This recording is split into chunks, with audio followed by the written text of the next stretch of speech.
It is a privilege for me to C'est un share honneur pour moi d'être avec vous ce soir. Tous les ans, en janvier, j'attends avec impatience l'annonce du nouveau thème des activités d'échange. Néanmoins, je prends toujours un moment pour me demander si j'ai bien acquis les leçons du thème de l'année précédente. Prenons un moment pour revoir les derniers thèmes. Que la vertu orne sans cesse tes pensées. Soyez constants et immuables, étant toujours abondants en bonnes œuvres. Sois un modèle pour les fidèles. Soyez fortes et prenez courage. Et le 13e article de foi, nous croyons que nous devons être honnêtes, fidèles, chastes, bienveillants et vertueux, et que nous devons faire du bien à tous les hommes. L'étude et l'intérêt pour ces écritures pendant toute une année ont permis qu'elles fassent partie de notre cœur, de notre âme et de notre témoignage. Nous espérons que vous continuerez à suivre leurs directives tout en portant votre attention sur le thème de 2012 qui se trouve dans les Doctrines et Alliances.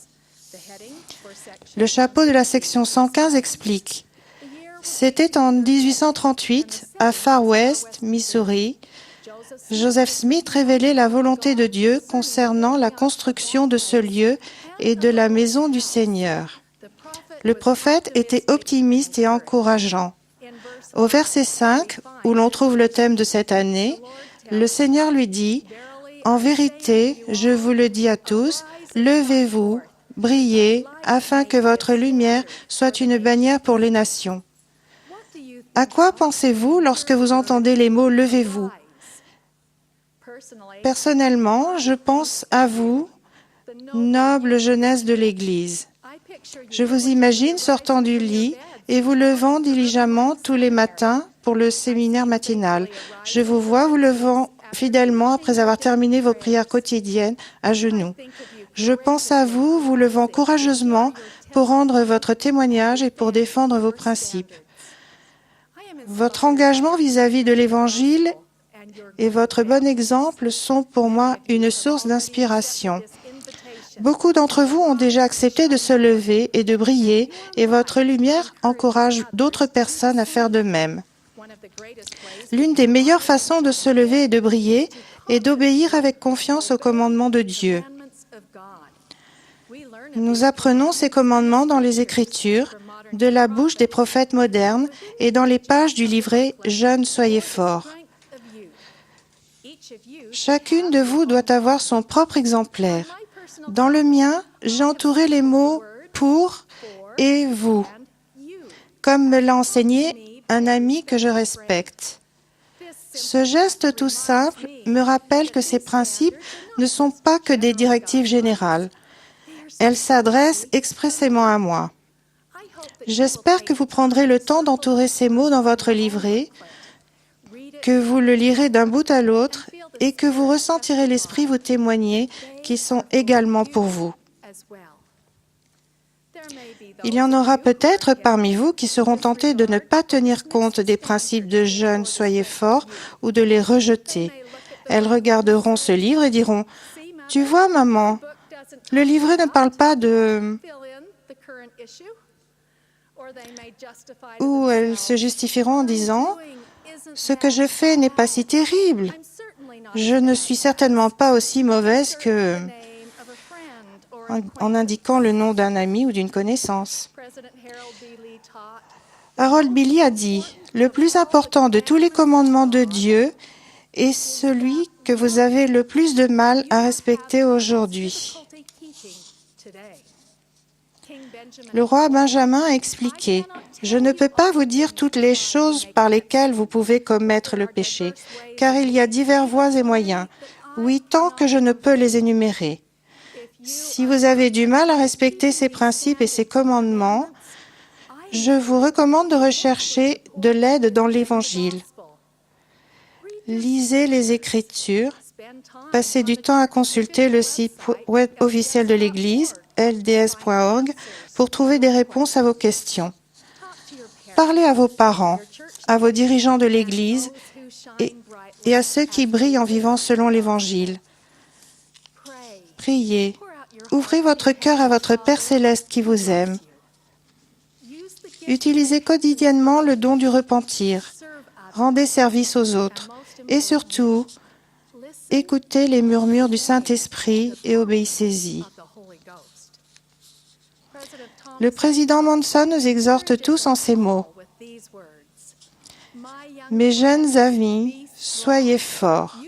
Vous savez ce qui est bien et ce qui est mal, et nul déguisement, aussi attrayant soit-il, ne peut changer cela. Si vos prétendus amis vous pressent de faire quoi que ce soit que vous savez être mal, vous, soyez celui qui défend le bien, même si vous êtes le seul à le défendre.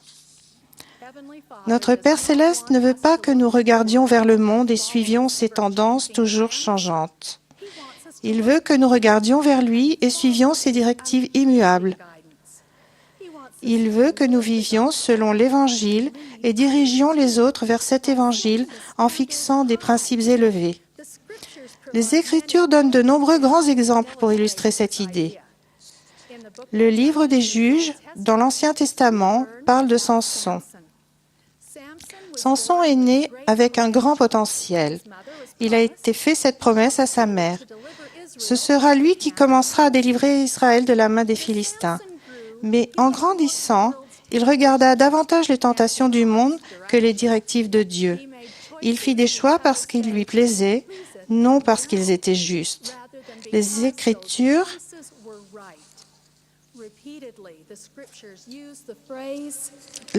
utilisent à maintes reprises l'expression « il descendit » pour parler du parcours, des actions et des choix de Samson. Au lieu de se lever et de briller pour atteindre son grand potentiel, Samson fut vaincu par le monde, perdit le pouvoir qui lui venait de Dieu et connut une mort tragique et précoce. Par contre, les Écritures donnent l'exemple de Daniel. Daniel, lui aussi, est né avec un grand potentiel. Dans le livre de Daniel, au chapitre 6, nous lisons « Daniel surpassait les chefs et les satrapes parce qu'il y avait en lui un esprit supérieur. » Quand Daniel rencontra des problèmes posés par le monde, il ne se tourna pas vers le monde. Il se leva et regarda vers les cieux. Au lieu de suivre le décret profane du roi qui interdisait de prier quelqu'un d'autre que le roi pendant 30 jours, Daniel se retira dans sa maison où les fenêtres de la chambre supérieure étaient ouvertes dans la direction de Jérusalem. Et 3 fois le jour, il se mettait à genoux, il priait et il louait son Dieu comme il le faisait auparavant. Daniel n'avait pas peur de se lever et de briller en respectant les commandements de Dieu. Il dut passer une nuit inconfortable dans la fosse aux lions pour avoir défendu ce qui était juste, mais il fut protégé et béni pour son obéissance. Quand il fit sortir Daniel de la fosse aux lions le lendemain matin, le roi Darius décréta que tout le monde devait craindre le Dieu de Daniel et suivre l'exemple de fidélité de Daniel. Daniel nous montre réellement ce que veut dire être une bannière pour les nations et ne jamais transiger sur nos principes face aux tentations profanes. J'ai eu la bénédiction d'entendre de nombreux exemples actuels de jeunes, comme vous, qui n'ont pas peur de se lever et de briller pour permettre à leur lumière d'être une bannière parmi leurs camarades. Joanna était l'un des 3 seuls membres de l'église de son lycée et la seule jeune fille de sa paroisse. Elle a pris l'engagement personnel et envers le Seigneur de ne jamais utiliser un langage grossier. Quand elle a été mise en équipe avec un jeune homme de son école qui n'avait pas pris les mêmes engagements, elle n'a pas transigé sur ses principes. Elle lui a demandé de respecter ses valeurs. Au fil du temps, suite à de nombreux rappels discrets et certains moins discrets, son amie a pris de nouvelles habitudes et a utilisé un langage plus châtié. De nombreuses personnes ont remarqué la différence, notamment la mère du jeune homme, qui a remercié Joanna d'exercer une bonne influence sur son fils. Lors d'une récente formation aux Philippines, j'ai rencontré Karen, qui m'a raconté une expérience qu'elle avait eue en tant que lauréole, tandis qu'elle étudiait pour obtenir un diplôme en gestion d'hôtels et de restaurants. Un professeur exigeait que tous les étudiants apprennent à faire toutes les sortes de boissons qui seraient servies dans leur restaurant et les gouttes. Certaines boissons étaient alcoolisées et Karen savait que c'était à l'encontre des commandements du Seigneur qu'elle les goûte. Malgré les graves conséquences, Karen a trouvé le courage de se lever et de briller, et elle n'a pas touché à ses boissons. Elle m'a expliqué, « Mon professeur est venu me trouver et m'a demandé pourquoi je ne buvais pas. Il a dit, « Mademoiselle, comment allez-vous connaître le goût et réussir cette branche importante si vous ne goûtez pas au moins ces boissons ?» Je lui ai dit que j'étais membre de l'Église de Jésus-Christ des Saints des Derniers Jours et que nous, les membres, nous ne buvons pas de choses qui nous sont nuisibles. Il pouvait attendre de moi ce qu'il voulait, et même si cela impliquait d'avoir une note éliminatrice, je comprendrais, mais je ne transigerai pas sur mes principes personnels. Des semaines ont passé, et il n'a plus été question de cette journée. À la fin du semestre, Karen savait que sa note finale reflèterait son refus de goûter les boissons. Elle hésitait à regarder sa note, mais lorsqu'elle l'a fait, elle a découvert qu'elle avait reçu la meilleure note de sa classe. Elle ajoute, « Cette expérience m'a appris qu'assurément, Dieu nous bénit quand nous le suivons. Je sais aussi que si j'avais reçu une note éliminatrice, je n'aurais pas regretté ce que j'avais fait.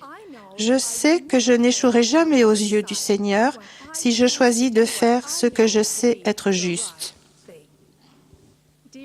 Chère jeune fille, chacune de vous est née avec un grand potentiel. Vous êtes les filles aimées de notre Père céleste. Il vous connaît et vous aime.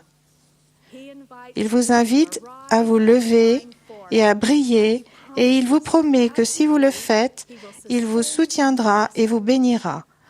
Je prie pour que chacune d'entre vous trouve le courage d'accepter son invitation et reçoive ses promesses. Au nom de Jésus-Christ, Amen.